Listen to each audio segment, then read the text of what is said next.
Whitehall, Virginia, and we're visiting Mountain Culture Kombucha, and I'm joined by owner Peter Roderick. Peter, thank you so much for having us out today. Thank you, Amy, for coming. So explain to me a little bit, what is kombucha? So kombucha is, the short answer is that it's a fermented tea. Really what it is, it's a very similar process to making beer. However, instead of alcohol being the end result, it's probiotics. So we start with green tea. You could use green, black, oolong tea, any kind of actual tea leaves. And then we use organic evaporated cane juice for our fermentable sugar. So what we do is we brew a tea as if, just like you were brewing a cup of tea at home, only a lot bigger. And then we add our sugar to it. And then what we do is we add our live culture of kombucha into these tanks where we do our main fermenting here. And then they're fermented out. And from there we pump them up the hill into the trailer where you saw earlier with the bright tanks. So that's where we add flavors and make them cold. And the big thing about making them cold is since it's naturally effervescent, in order to get it into this bottle, it really has to be cold. Otherwise it just bubbles everywhere. So, and you don't really get much liquid in the bottle, it's just all bubbles. Yeah, it would just be all foam. Okay. So that's basically what kombucha is fermented tea that results in a lot of probiotics. And it also, you get organic acids, that's kind of where the tart taste comes from. So okay. That's all part of it. So how did you come to the decision where, okay, you know what, we're going to start brewing kombucha? How did that all come about? Well, I guess it probably really all started over a decade ago. My mom, when I was probably about 11, handed me a bottle of kombucha and said, "You're drinking this whether or not you like it, and just because it's good for you." So, I definitely remember the first sip was like, wow, that's weird. Do I like that? And, fast forward a few years later, and I was, out on my own and drinking it all the time and just trying all the different brands I could find. There weren't that many back then, and eventually just started, I got so into drinking it, enjoying it, and the way it made me feel that I wanted to make it myself, and finally found someone that had a culture that I could get my hands on to actually start producing it, and took about 6 to 8 months of trial and error, and mostly error, to finally start getting something that I wanted to drink. And then that sort of turned into just making it for myself for a long time, and eventually, I would share it with friends and family, and they'd ask if they could, take some bottles home or something. And so that sort of snowballed into doing 10 and 20 gallon batches on a really small scale, sort of delivering them to a few people, pretty much like the milkman used to be, where I had returnable bottles and people would pay like on a monthly basis. And then that sort of just snowballed to the point where me and Kelsey were sitting down one day, and we were just like, we should probably turn this into a real business, or at least try. Okay, and Kelsey's your partner. Yep. And when did you guys start Mountain Culture? We started working on figuring out what we would, it took forever just to even figure out what was required from the health department, the Department of Agriculture, and everything else. We started that process in the spring of 2012, and we finally got to the point where we had done all that and gotten our permits and everything else, and were able to start selling at the Charlottesville Farmers Market in the fall of 2012, September. That's right when we started off. Okay. So then what happened? At the farmers market, it just took off? Yeah, it was pretty crazy. When we first started off, we were brewing about 40 gallons per week, and we were really worried if we were going to be able to sell it all. And then we went to the farmers market the first time, and we were completely sold out 2 hours before the end of the market, and had been approached by 4 different buyers from local grocery stores who were like, "I want this yesterday," right now. So we just kind of started figuring out how to get it to them and make more slowly but surely.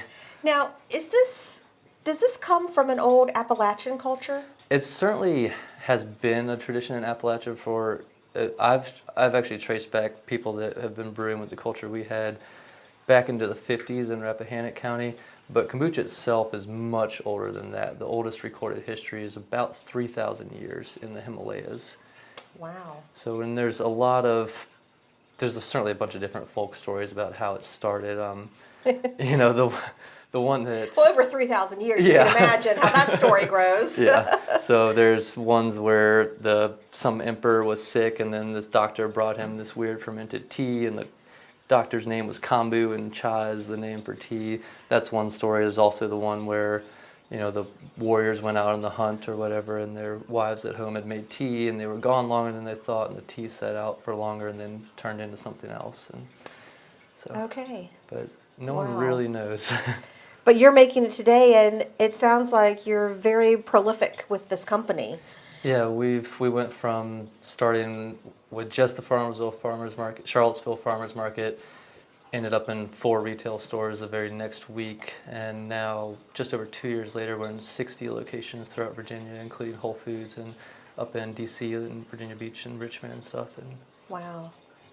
Now, kombucha is supposed to have some really good health benefits. What Yeah. are some of those that it's known for? Yeah, kombucha has been known for, I mean, if you look it up on the internet, there's literally a staggering array of things from digestion to liver cleansing to hair to skin qualities.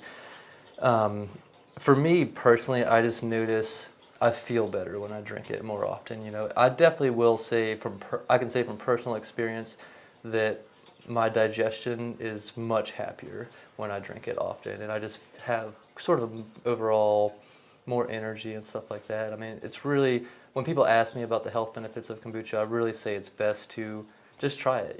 Drink, maybe replace your soda or something like that for just a month and see what it does for you, because everybody's different. I want to talk a little bit about the process.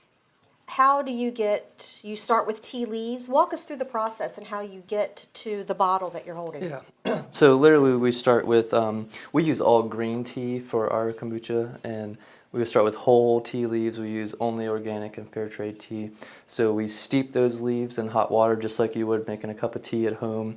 And then from there we add organic evaporated cane juice, which is essentially cane sugar from fair trade, and that is then boiled into the tea mixture, and then we adjust the temperature to what we want for the fermentation, and then we pump it into these fermenters here, and then from there we add our starter that's grown in that other tank there into it. So then that's basically, it's the same idea as when a brewer pitches yeast into something to make beer. It's putting the active living culture into it to start the fermentation. So that goes through what we call the primary ferment, and that's anywhere from 7 to 10 days. And from there, it's put into the bright tanks up in the walk-in up in the driveway, and that's where we also add flavors to it from there. So we want to add the flavors when it's cold to really preserve the freshness of those that we're using. Okay. And that from there, they sit in there for about another week to really just infuse everything, make sure the flavors are blended. And we pump them down here to this bottling machine and fill them 4 at a time. By hand. By hand. See? Everything by hand. And it's a family business. Yeah. Everybody pitches in, don't they? Yep, absolutely. That's amazing. Now, you mentioned adding flavors to it. How many varieties of kombucha do you make? So we have 8 different flavors. There's the original, which is no flavor. That's literally just the kombucha itself, the tea, and then the tartness it develops, and the bubbliness, a little bit of sweetness, a little bit of tart.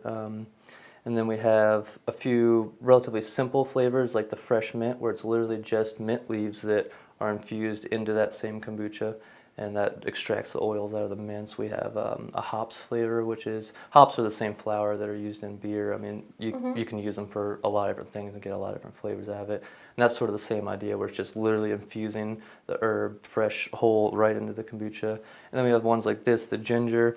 This is literally, we take whole ginger root, and we use that press machine over there to turn that into juice, and then those are put into the kombucha as well. So then that's also why, I mean, we do that with, the ginger has the pressed juice, the Appalachian Harvest has carrot, apple, and ginger. The mango is a puree, and then that also has chili peppers that we steep and then add to it. And so there's a lot, savory there's a ton in of that different, one. yeah, and a little bit of sweet and spicy. That's a really Okay. good one. We also we have the Sumatra Sunrise, which is a really unique kombucha because it's coffee, honey, and mint, which coffee Really? and honey are not things you find in kombucha very No. often. Wow. So that's made with locally roasted Sumatra from Shenandoah Joe. Do you have a bestseller? The ginger, the one I'm holding in The my ginger? hand. Okay. Which would be followed closely by the blueberry lemongrass. Ever since we introduced that this past summer, that's just been, it's kind of neck and neck with the ginger. Right. So it's sort of, they're sort of different spectrums. The ginger's really spicy and strong flavor, and the blueberry's got that kind of nice fruitiness and mellow, like lemony flavor. Okay. So. Explain to me a little bit about how the actual fermentation process works. Because in beer, they're trying to build yeast, but in kombucha, you're trying to break it down. Well, not exactly. that how that We are works? trying to grow the yeast as well, but it's basically, so the kombucha culture is called a SCOBY, which is an acronym for symbiotic community of bacteria and yeast.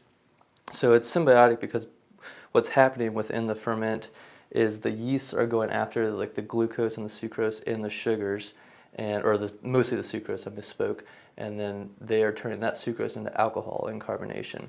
The bacteria at the same time are going after that alcohol that the yeast are producing, and that's what they are eating. So that's how the bacteria proliferate themselves, is by eating the alcohol that the yeast produce, which is also how, with the right conditions, you can have a non-alcoholic product rather than something with a higher percentage. Right. So now you've got a non-alcoholic product that is full of probiotics. Yep, exactly. Which everyone has heard are super for everything. Super for everything. Happy gut, happy life. Peter, where can we find Mountain Culture Kombucha? And do you have a website? Yeah, so our website is mountainculturekombucha.com. We also have social media that you can find, both Facebook, Twitter, and Instagram, under that same name. And then retail locations we have in Charlottesville, Waynesboro, Stanton, Harrisonburg, Richmond, Virginia Beach, and Washington, D.C. We're in all the Whole Foods that are in those locations, as well as Rebecca's and IY and local health food stores like that in Charlottesville, Market Street Market. We're in some restaurants like Blue Moon Diner, Revolutionary Soups, over in Harrisonburg in the Friendly City Food Co-op, Elwood Thompson's in Richmond. And then, there's some coffee shops and other sandwich shops and stuff thrown in there as well. And all of that from showing up to the Charlottesville Farmers Market and saying, let's see if people like this. Yep. Amazing. It's been quite a journey. Well, thanks for having us. I'm going to try a blueberry lemongrass with you here. Please do. And I appreciate you having us out today. Absolutely. I like it. Yeah. Very good. Thanks so much, Peter. Thank you.